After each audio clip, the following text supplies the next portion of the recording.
Todos nós já experimentamos, ao longo da nossa trajetória cristã, períodos de profunda e clara consciência da presença de Deus.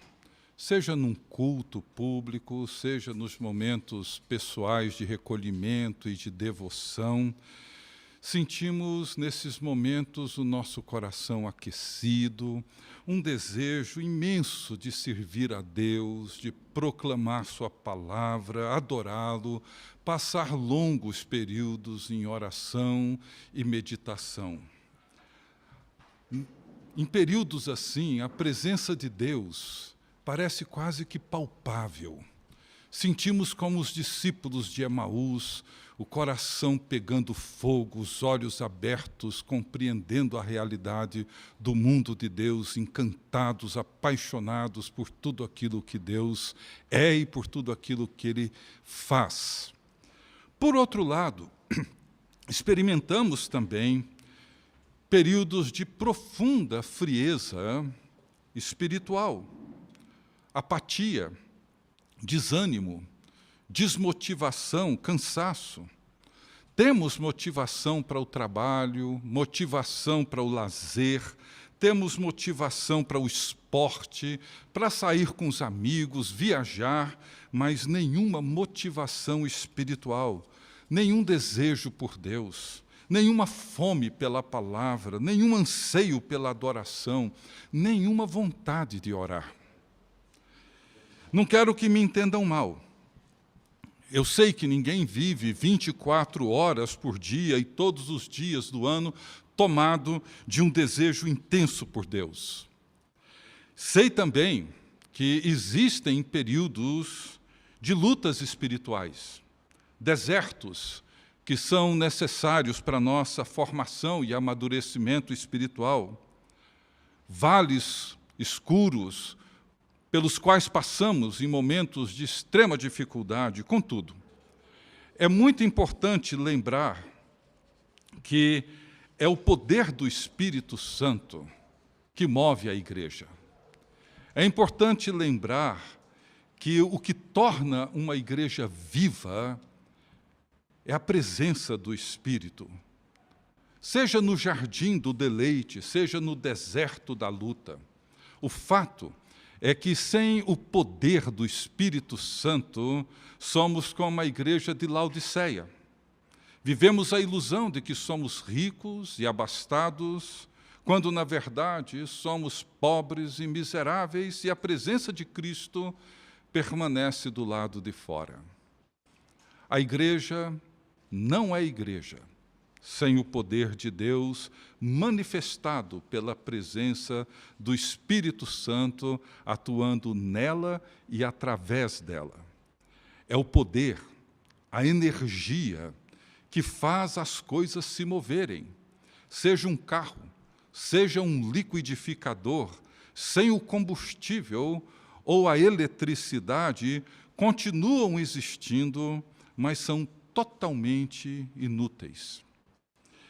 Eu quero considerar hoje, no final dessa série sobre a pessoa e a obra do Espírito Santo, duas exortações de Paulo em relação ao Espírito Santo na vida da igreja e na experiência pessoal de cada um de nós.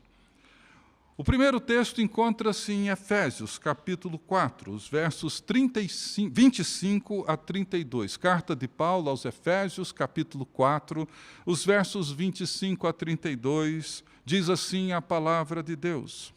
Por isso, deixando a mentira, fale cada um a verdade com seu próximo, porque somos membros uns dos outros.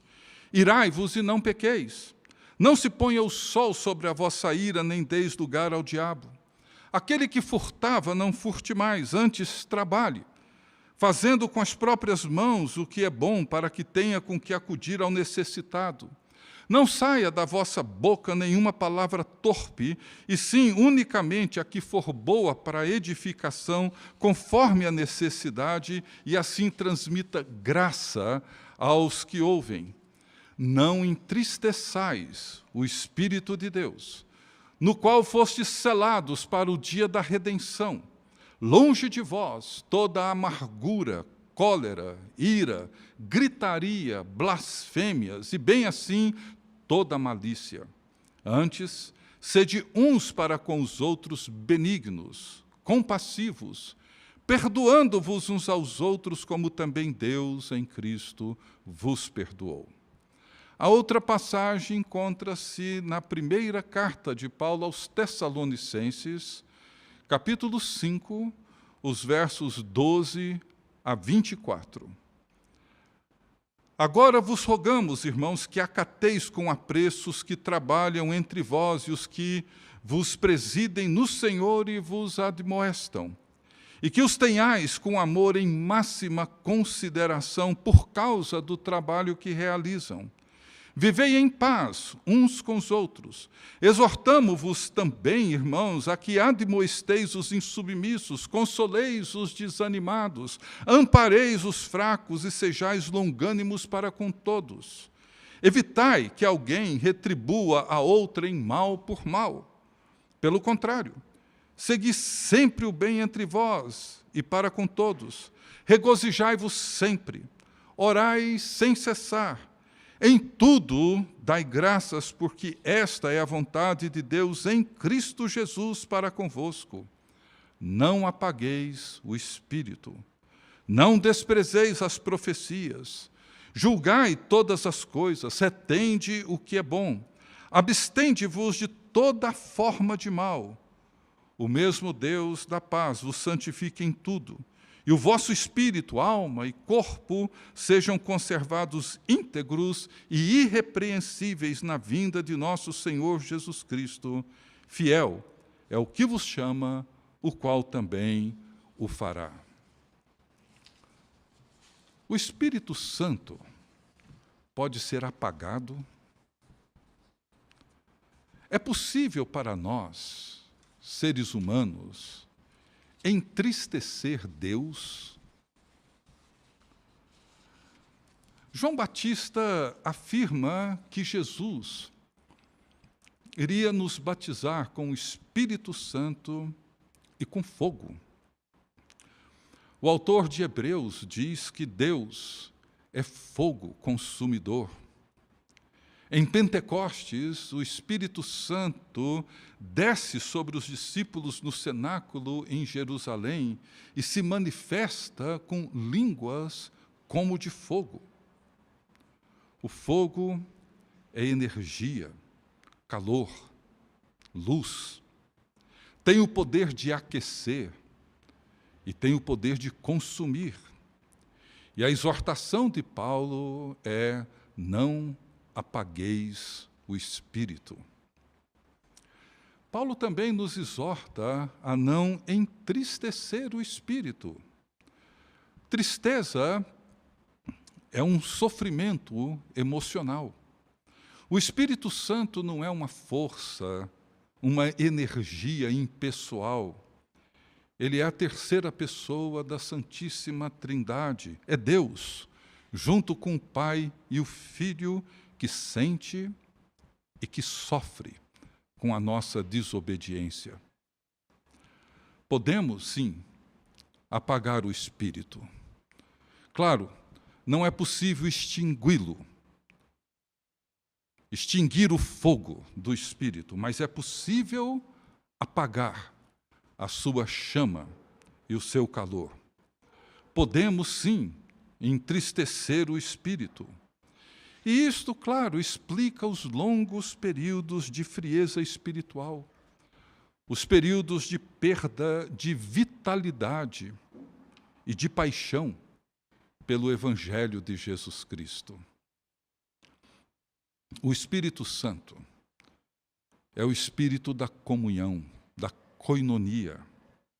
A bênção, conhecida como bênção apostólica, que se encontra no final da segunda carta de Paulo aos Coríntios, diz: a graça de nosso Senhor Jesus Cristo, o amor de Deus e a comunhão do Espírito sejam com todos vós. O Espírito Santo é quem faz o relacionamento do cristão com o Pai por meio do Filho, e também faz o relacionamento do cristão na comunidade dos santos, o relacionamento horizontal entre nós. Quando Paulo escreve a sua carta aos Gálatas, e no final ele faz menção das obras da carne e do fruto do Espírito, ele o faz no contexto de uma igreja onde os irmãos estavam, abro aspas, mordendo e devorando uns aos outros, e destruindo a comunhão dos santos, que é, por excelência, a obra do Espírito Santo. E é claro que isso apaga e entristece. E como isso acontece? Como que podemos apagar e entristecer o Espírito Santo? O contexto desses dois textos que lemos nos oferece pistas para entender como podemos apagar e ou entristecer o Espírito. Eu vou considerar apenas alguns em virtude do tempo. Mas encontramos nesses dois textos, como eu disse, várias pistas que nos ajudam a entender por que nós, enquanto cristãos, ou nós, enquanto igreja cristã, podemos apagar ou entristecer o Espírito Santo, e todas elas dizem respeito à vida comunitária, dizem respeito à igreja, dizem respeito à comunhão.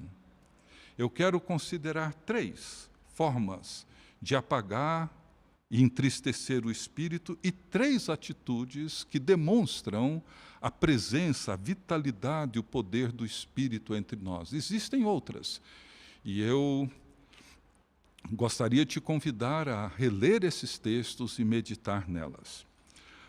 A primeira pista daquilo que pode entristecer ou apagar o Espírito é a mentira. Paulo diz, por isso, deixando a mentira, fale cada um a verdade com seu próximo, porque somos membros uns dos outros. Jesus, ao anunciar o Consolador no Evangelho de João, no capítulo 16, ele afirma aos seus discípulos que o Espírito Santo é o Espírito da verdade e nos guiará a toda a verdade.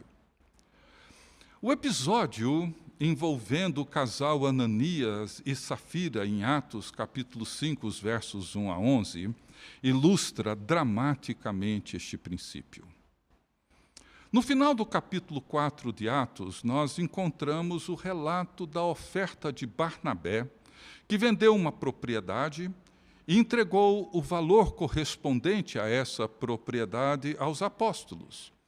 E no capítulo 5, nós temos o relato do casal Ananias e Safira, que venderam também uma propriedade e doaram parte do valor para a igreja, para os apóstolos, e guardaram o restante para eles. Até aqui tudo bem. Eles poderiam não ter vendido a propriedade, poderiam vender a propriedade e guardar todo o valor para eles, poderiam vender e guardar parte do valor para eles, mas eles deram parte do valor aos apóstolos, dando a entender que estavam dando o valor total daquela venda. Não sabemos por que fizeram isto. Provavelmente movidos por pura vaidade. Paulo repreende Ananias dizendo, e veja só o que Pedro diz: por que encheu Satanás teu coração para que mentisses contra o Espírito Santo? E termina dizendo, não mentiste aos homens, mas a Deus. E Ananias, estranhamente, cai morto. E poucas horas depois, acontece o mesmo com a sua esposa. O que Pedro diz é que a mentira foi plantada no coração deles por Satanás. Claro, ele é o pai da mentira. E foi proferida contra o Espírito Santo. duas declarações muito, muito, muito fortes. Nós não estamos acostumados com elas. Ananias tinha a intenção de mentir contra Deus, mentir contra o Espírito Santo? Pessoalmente, eu acredito que não. Mas Pedro sabe que a mentira nunca é, a princípio, algo inocente ou talvez algo contra uma pessoa, mas ela sempre ofende a Deus, ela é sempre contra Deus e destrói a comunhão da igreja de Deus. No texto de Tessalonicenses que lemos, ele diz o seguinte: abstende-vos de toda forma de mal. E mais, o mesmo Deus da paz vos santifique em tudo, e o vosso espírito, alma e corpo sejam conservados íntegros e irrepreensíveis na vinda de nosso Senhor Jesus Cristo. Fiel é o que vos chama, o qual também o fará. O Deus que nos chama é fiel. E Ele nos chama a uma vida de integridade, santidade, fidelidade, de forma que a mentira, a falsidade, a hipocrisia, ela ofende a Deus e destrói a comunhão do povo de Deus. Paulo diz: nós somos membros uns dos outros. O que fazemos dentro e fora da igreja diz respeito ao chamado para sermos templo do Espírito Santo e corpo de Cristo. O sacrifício de Cristo, Paulo descreve em Efésios que ele rompeu com as barreiras que nos separam, as barreiras de inimizade, e fez de nós o povo de Deus, corpo de Cristo, presença de Deus no mundo. A mentira, a hipocrisia, a falsidade abre as portas para que a comunidade da fé e o testemunho de Cristo fique comprometido perante o mundo. Temos visto isso. O resultado desse episódio dramático envolvendo o casal Ananias e Safira foi o grande temor que envolveu toda a igreja e o povo de Jerusalém. Diz no verso 11, sobreveio grande temor a toda a igreja e a todos quantos ouviram a notícia destes acontecimentos. E esse temor foi fundamental, e é fundamental para que a presença do Espírito, o poder do Espírito, seja preservado na vida da igreja, de forma que não venhamos a entristecê-lo ou apagá-lo. A segunda pista que Paulo nos oferece nesse texto é o desprezo pela profecia. Não desprezeis a profecia. Ao lado da mentira, nós temos esse desprezo pela verdade.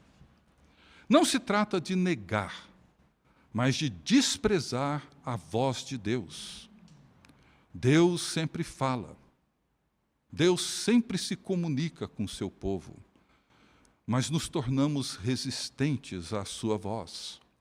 Seja pela natureza rebelde do nosso espírito, seja pela forma seletiva com que tratamos a palavra de Deus, ou mesmo pela velha desculpa da falta de tempo. Mas o desprezo pela voz, pela palavra de Deus, é um outro risco, é um outro fato que compromete a presença e a vitalidade do Espírito entre nós. Talvez a mais alta manifestação do fogo do Espírito na vida da igreja é a profecia. Quando a palavra proferida por Deus, seja na pregação, ou nas exortações e conselhos inspirados pelo Espírito Santo, é desprezada ou ignorada, apagamos o Espírito.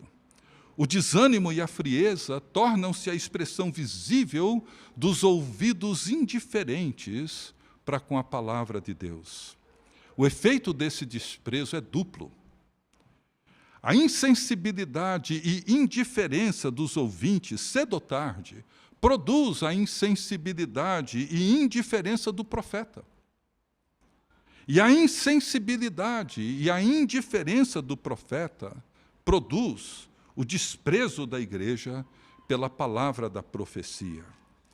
O desprezo pela profecia produz também um outro efeito, que Paulo descreve aqui, que é a linguagem torpe, indecorosa, fútil, as conversas vazias, sem finalidade alguma.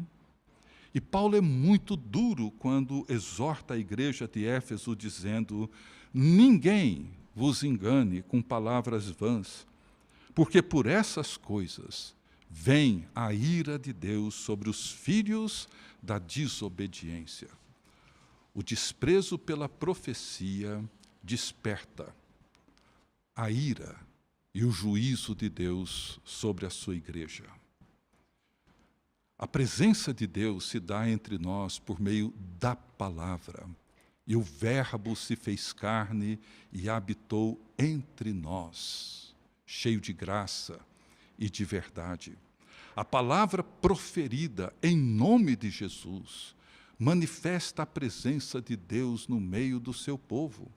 O desprezo por ela revela o desprezo pelo próprio Deus. E o terceiro que eu queria destacar, que tem levado a igreja a apagar e a entristecer o espírito, e muitos de nós viver longos períodos de frieza, abatimento, apatia, desânimo espiritual, é a amargura. Paulo diz: longe de vós toda amargura e cólera, e ira, e gritaria, e blasfêmias, e bem assim toda malícia. A amargura, ela nunca encontra-se sozinha. Não é um sentimento pessoal, íntimo, interior, reservado.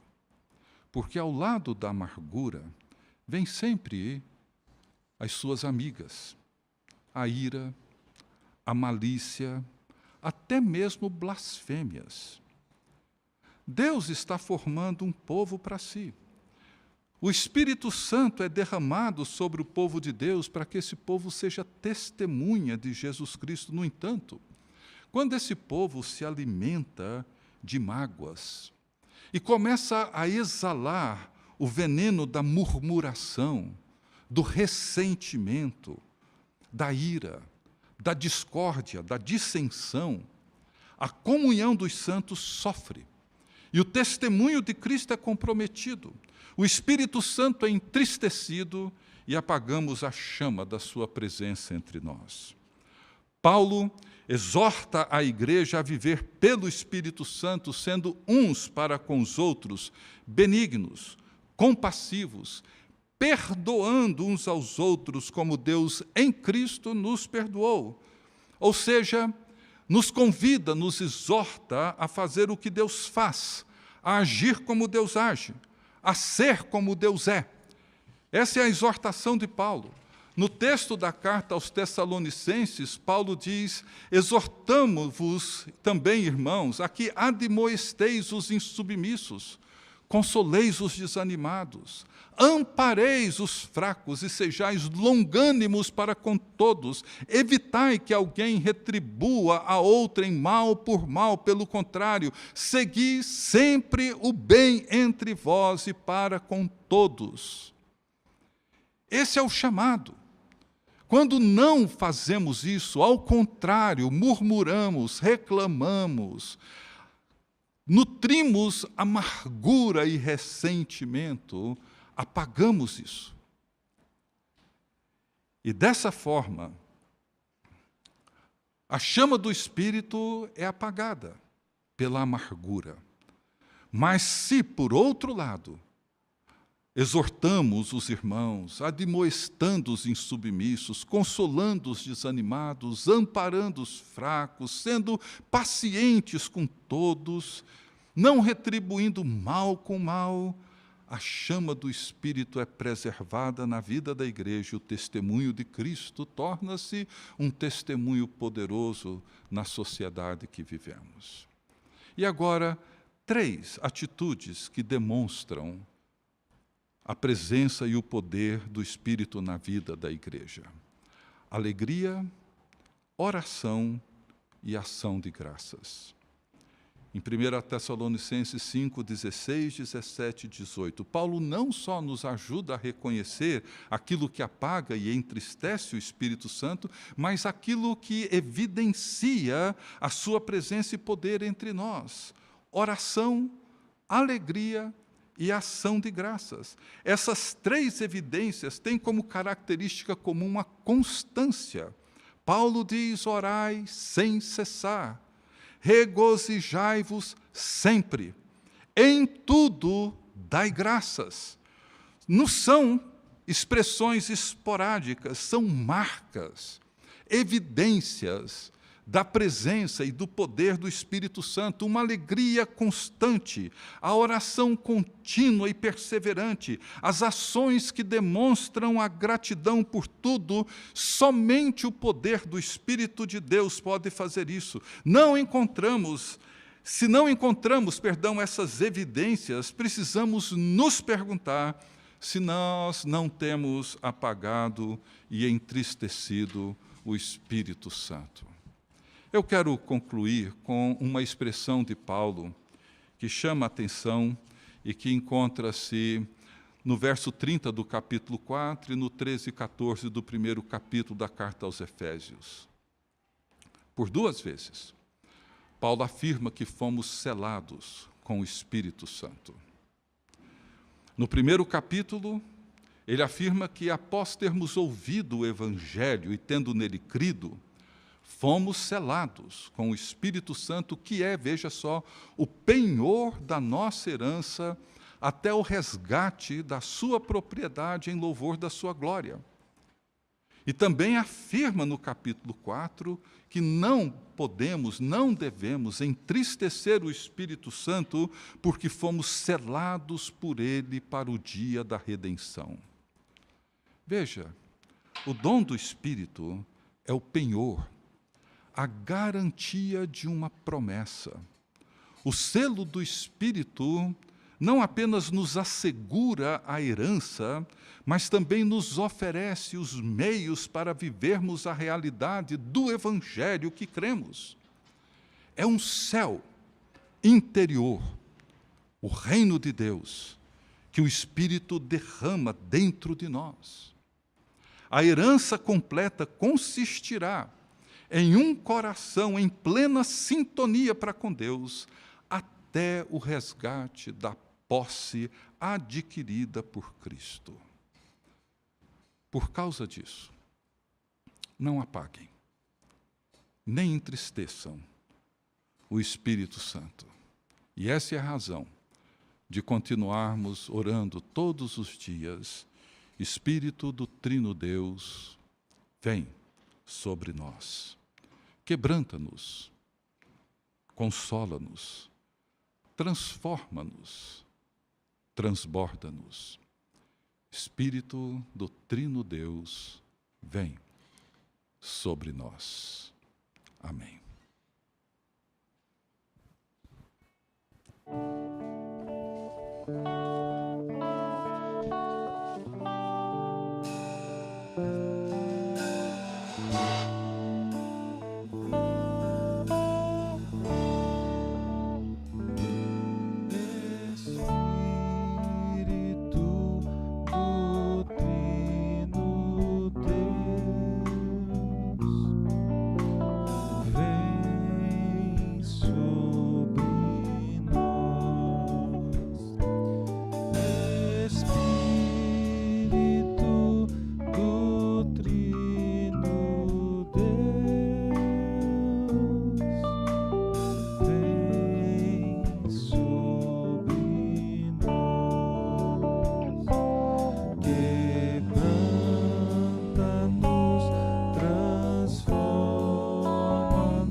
Deus bendito, Pai de Jesus Cristo, nosso Senhor e nosso Salvador, Pai nosso, te louvamos porque o Senhor nos incluiu nessa comunhão bendita. Fomos selados com o Espírito Santo da promessa. Fomos feitos teus filhos, adotados. Clamamos, Abba, Pai, pelo poder do Espírito Santo em nós e participamos da comunhão bendita contigo.